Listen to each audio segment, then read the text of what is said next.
15 minutos, pasan de las 6 de la tarde hasta las 7. Te acompañamos en vivo en Cómo Estamos Hoy, temones, potente. ¿Estás mandando mensajes? Puedes hacerlo. Ya está la línea abierta al WhatsApp, como siempre, el 11 58 35 87 69. ¿Cómo estamos hoy? Con el siguiente tema. Mira, dale.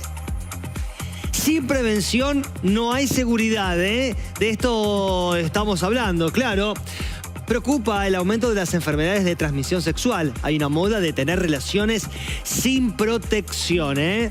Nos metemos, tenemos un especialista, pero antes, presentación. Mirá, y debatimos.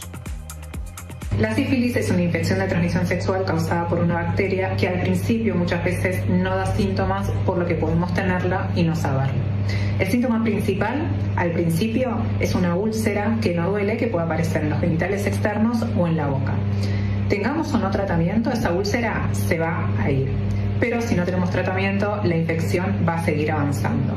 Y pueden aparecer manchas en las palmas de las manos, en los pies o en la espalda. Se transmite principalmente por relaciones sexuales, sean tanto relaciones vaginales, anales y orales. Y también se puede transmitir de una persona embarazada al bebé durante el embarazo y también durante el parto. La mejor forma de prevenir la transmisión de esta infección es utilizando métodos de barrera durante las relaciones sexuales de cualquier tipo, sea con preservativos o con campo profiláctico, ya que se transmite tanto en hombres como en mujeres, sin importar con quién tengamos relaciones sexuales.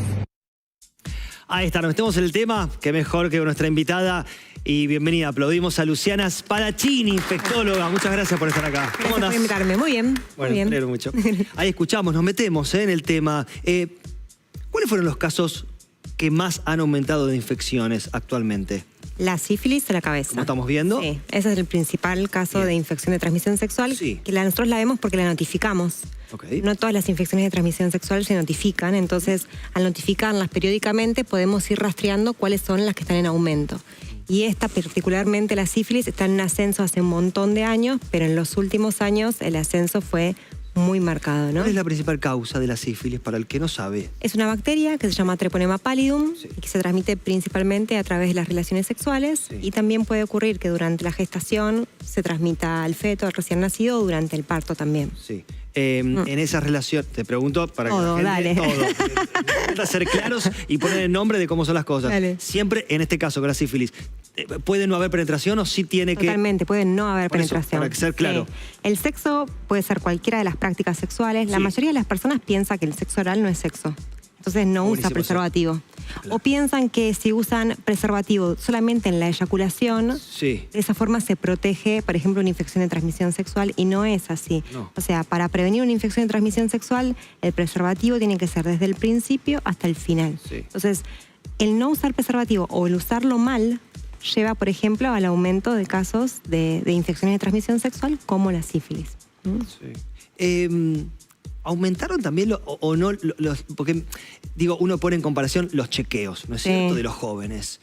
¿Eso cómo lo testean? Digo, si los jóvenes están haciendo los chequeos, si realmente se hace, o los ves que cumplen con, si se preocupan, no sé cómo lo chequean eso. Lo que sabemos es que la mayoría de los nuevos casos de infecciones de transmisión sexual son chicos menores de 30 años. Claro. O sea, y lo que también vemos es que una cosa es Buenos Aires y otra cosa es el resto del país. En Buenos Aires uno va, por ejemplo, a Fundación Huésped, que es el lugar donde yo trabajo, y te puede hacer un test rápido y en 15 minutos tenés el resultado de sífilis y de VIH. Te hacen un pinchacito en el dedo y en 15 minutos lo sabes. Eso es algo que es buenísimo, ¿no? Porque uno rápidamente, pero no todos los lugares tienen ese acceso. Inclusive en algunos lugares parece como que hay que explicar la razón por la cual uno se quisiera testear. No tendría que expliar nada uno, ¿no? Y edades, yo dije, perdón, los chicos. Menos de 30, dije yo, chicos. Claro, digo, no, digo, y también más gente grande, digo, en las infecciones en general. Chicos, quien quiera. Sí, yo quiero saber, dijiste menos 30 y me gustaría saber si los casos se dan más por género. ¿En varones, en mujeres o es todo por igual? Lo que dice el boletín es que la mayoría de los casos de sífilis ocurren en mujeres. Pero eso hay que tomarlo con ciertas pinzas, porque las mujeres pasamos más frecuentemente por los sistemas de salud. Claro. Las mujeres empiezan los controles ginecológicos generalmente más temprana y una vez al año van a hacerse el PAP y los hombres no. En general los hombres, la mayoría, no sé si tienen médico de cabecera o cuando llegan al médico de cabecera capaz que es el proctólogo a cierta edad o el clínico y a veces ellos no les piden ni VIH ni sífilis, entonces Los de rutina. Los de rutina, ¿no? el Los hemograma, cómo están las riñones, cómo están y no piden, por ejemplo, infección de transmisión sexual, porque muchas veces hay un sesgo de pensar que tener una infección de transmisión sexual es indicador de algo que tal vez no es. Entonces todas las personas que tienen sexo pueden tener una infección de transmisión sexual, ¿eh? Y eso hay que testearlo. Sí. Y aprovechar todas las veces que uno pasa por el sistema de salud para testearse, porque muchas veces, por ejemplo, cuando uno ingresa a la universidad, en el prelaboral, antes de casarse, esas son oportunidades donde se hacen testeos obligatorios en las personas embarazadas. Entonces es la forma de atrapar a todo aquel que haya quedado como sin testearse, ¿no? Recién decías que el sexo oral hay que hacerlo con preservativos. ¿Cómo es en el caso del hombre si le hace sexo oral a la mujer? Hay una cosa que se llama campo profiláctico, que es como un campo de látex que se pone por fuera de la vulva y de esa manera cubre. Y cuando uno no tiene campo profiláctico, lo que hace es cortar el preservativo y usarlo como un campo, vendría a ser. O sea, ¿Y eso cuántas personas lo hacen? bueno, muy pocas, claramente, porque la mayoría de las personas asumen que el sexo oral no es sexo.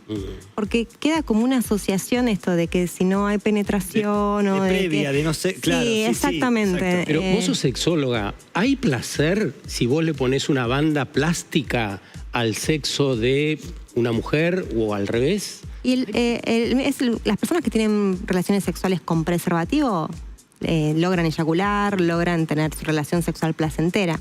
Uno tiene que evaluar de que puede ser que pierda cierta sensibilidad porque un látex Sí, más que puede nada el disminuir. sexo oral me refería, ¿no? Sí, pero es una práctica sexual donde es una práctica sexual segura, ¿no? ¿Y en otros países tampoco se usan los preservativos o las barreras? Esto que nosotros vemos en Argentina está pasando a nivel mundial. O sea, no es que nos pasa solamente a nosotros, ¿no? Y siempre esto, en ciertas poblaciones más frecuentemente, como por ejemplo la gente joven, y ciertas infecciones de transmisión sexual muchas veces se concentran en ciertos grupos poblacionales. ¿Y por qué es esto, Luciana? Y porque está muy relacionado con las prácticas sexuales. Por ejemplo, hay ciertos grupos de personas que capaz que tienen más parejas sexuales o empiezan antes las relaciones sexuales. ¿Qué influencia tienen las redes para eso también? Bueno, es un montón, ¿no? Inclusive hay aplicaciones de cita o aplicaciones de encuentros sexuales. Sí. Me referías de incentivar, porque lo he visto en TikTok, en chiste y no es cierto, incentivar esto de la no protección. Me refería a eso, ¿no es cierto? También. La no protección creo que viene como que en un momento se empezó a usar el preservativo por el tema del VIH, ¿no? Que el VIH, entonces todo el mundo empezó a usar preservativo, comenzaron a caer todas las infecciones de transmisión sexual. Y ahora que sabemos que la persona que tiene VIH y recibe tratamiento deja de transmitir, una vez que se pone indetectable el virus a través de las relaciones sexuales, hay personas que perciben que entonces hay menos riesgo. Entonces por eso dejan de usar preservativo. También es jugar con el límite inconscientemente. Hablo ya más de los chicos. De los chicos, digo, de menor edad, ¿no? Yo no sé cuánto es falta de información. A ver, porque ahí quería ir. Sí, porque muchas veces yo he tenido pacientes universitarias que no saben capaz que la diferencia entre lo que es vulva y lo que es vagina. Mira. Personas que piensan que si usan el preservativo en la eyaculación están previniendo todas las infecciones de transmisión Cuando hay sexual. líquido preseminal, digo... Exacto. Y por ejemplo, la sífilis no necesita eyaculación para transmitirse. Y ahí, ¿crees desde tu humilde y válida opinión, si tiene que ver con las campañas, si hay una... Por ahí puede haber comunicación, si la comunicación no es la correcta, informativa, ¿no es cierto? Sí. Para la gente. Y para esto nosotros, que vos para mencionás todos. es educación sexual. Claro. Y lo que estamos haciendo hoy acá también forma parte de educación sexual. Ahora, siento que hay una banalización también con el forro. Nosotros lo usamos como una palabra despectiva. Sos un forro o una forra. ¿Sabés el origen de esa banalización? ¿Cuándo empieza una barrera profiláctica a entrar en la conversación pública de ese modo? No, pero lo que sí sé es que siempre hablar de sexo está teñido por cuestiones que no son necesariamente cuestiones de sexualidad, sino que hay mucho estigma, hay mucho tabú, hay cosas que no se hablan, hay personas que tienen miedo de preguntar ciertas cosas. Nosotros trabajamos con proctólogos, Sí. porque las personas que tienen sexo anal muchas veces no le cuentan a su médico que tienen sexo anal. Y hay enfermedades de transmisión sexual que se manifiestan a nivel rectal. Y pasan y no, esto era algo del colon, esto era otra cuestión, le hacen una colonoscopía y eso terminó siendo una infección de transmisión sexual que la persona no le pudo decir a su médico. chico que tenía relaciones sexuales anales. Entonces hay un montón de estrategias de prevención que no se pudieron hacer. Claro, porque la pregunta muchas veces implica el reconocimiento de determinadas prácticas sexuales. Claro. Entonces, muchas veces pasa, yo creo que con la gente joven, eso. Vos tenés a un grupo de jóvenes y decís, bueno, pregunten. Preguntar abiertamente acerca, por ejemplo, de qué prevención o cómo tengo que protegerme con determinada práctica de sexo anal, implica que vos estás reconocimiento que tenés esa práctica delante de un montón de gente. Entonces, me da la sensación de que si bien están muy bien las charlas grupales, debería haber espacios donde los chicos puedan preguntar cara a cara con el especialista, porque va a haber más predisposición a hacer aquellas preguntas en confidencialidad que hacerlas en grupo, porque en grupo se pueden dar temáticas generales, pero la realidad es que preguntas concretas surgen en el cara a cara, porque justamente es una cuestión muy íntima. Surge la inquietud de gente joven, te estoy hablando de chicos de 16, 17 años que se acerquen, por ejemplo, a la Fundación Huésped a pedir información, a tener una charla con un especialista. Información es raro, lo que nosotros aprovechamos es cuando vienen a testearse.